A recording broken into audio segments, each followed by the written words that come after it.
Welcome to Governor Dodge State Park in Wisconsin. This park is about 5,000 acres of hills, sandstone cliffs, caves, springs, and one main waterfall called Stevens Falls.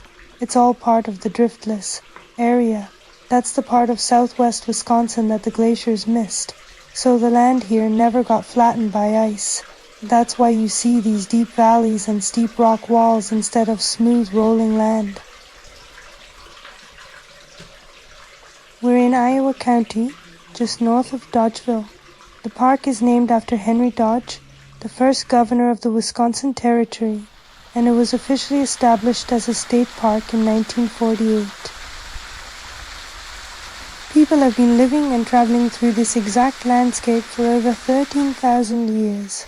The Ho-Chunk and other indigenous nations moved through the ridges, valleys, and creeks here for food, water, and trade routes long before white settlers showed up. The valley we're about to hike is along Mill Creek, which was basically like a local road for early people. It connects to the Wisconsin River, which connects to the Mississippi River. Think of rivers back then like highways. Today I'm going to show you two main things. First, the spring house inside and outside, super close up. Then in part 2, we'll hike down the stone steps to Stevens Falls and I'll show you the waterfall area from the bottom. Also, Governor Dodge has way more than just this one trail. There are over 40 miles of hiking, to swimming lakes, fishing, picnics, horseback riding, cross-country skiing in winter, and honestly a lot of hidden spots off the main road. But in this video, we're going to stay right here by Stevens Falls, because this area has real history. Let's start with the spring house. This little round building is called a spring house. A spring house is basically an old school refrigerator. Before electricity, families would build a small stone or concrete structure right on top of a natural spring. Cold groundwater flows out of the rock year round, even in summer, and that naturally keeps the inside of the building cool.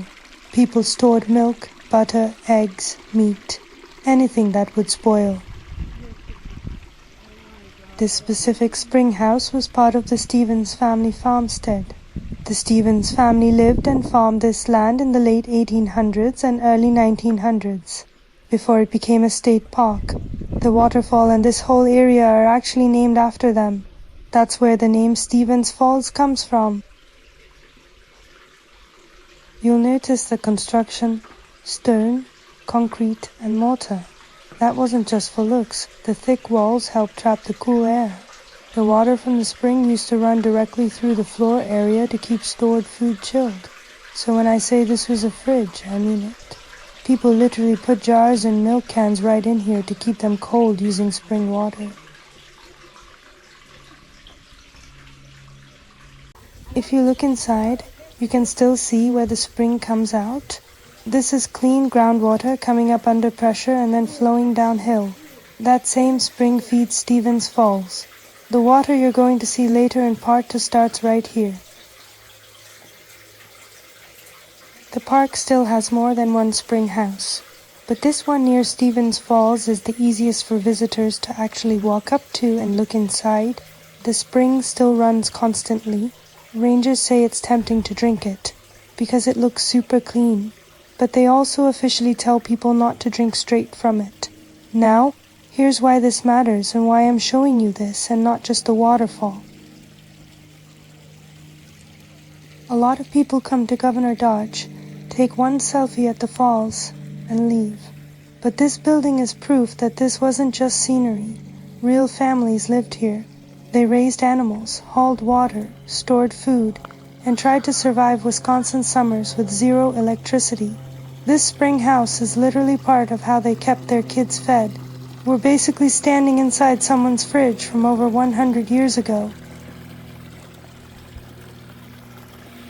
Most of the old Stevens homestead, the farmhouse, barns, all that, is gone now. But the spring house stayed because it's built like a bunker, and because it sits right on top of a natural, reliable water source.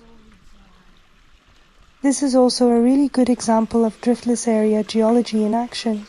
The cold water that's bubbling up here is moving through layers of sandstone and bedrock under our feet. In most parts of Wisconsin, glaciers scraped and flattened the land. But this southwest corner didn't get bulldozed by ice during the last ice age, so the original ridges, cliffs, little canyons, and natural springs are still here the way they formed over millions of years. And that's why you get features like this natural spring feeding straight into a waterfall. Let's talk about stories and beliefs for a second, because this place is not just European settler history. Indigenous nations like the Ho-Chunk have lived in this landscape since shortly after the glaciers left. We're talking over 10,000 years of human presence here.